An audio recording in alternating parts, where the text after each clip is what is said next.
ngày bịa thu đi cái lần nó tổ lên này à lục tất cái này vật tiếng mà sẽ tung nghe luận bề chơi ati chuan isai lawang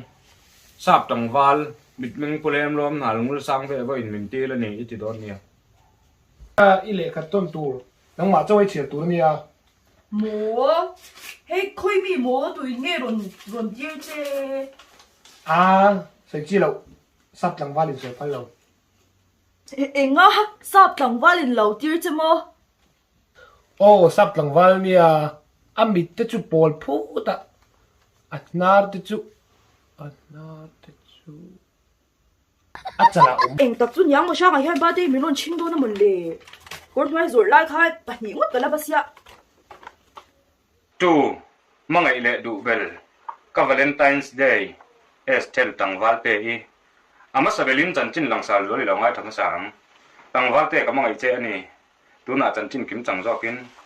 thangwana si a la eng lia ye ma se nang elo eng lo ma se ka mi ta hian ni moi ni pangpal ten lim tuina an chua ma se nang chon lim tuina I chua ve lo ani ma se I moi ani min nei chuan min chom zo nge nge yang ti hi kaling tak ani a chan chu I chak mel ka ti ani zana te yen kamu nga yen kalo muthin che aklin ai de yen I lo ler zia eng po ni se min du ve nge tulin ka be sei tak cha nang ma lo chu tu ma ka mai te lo a chan chu hang lai ve lo me che ho chuan mel hi a thalum riawa ka mel chet pu chu nang ma ba khian om loi lai ve nga hian tu wang chun min du ve mai da cha so kang bel pa nei lo top ai chon min ngai jong ve mai te tlangval te nei lo top pa ai chon mel che do po hi nei ve te te thi a thali zo ka ne mel che viau ma lami bula ka singul lo te iti pha thei ve bok don lo ati izia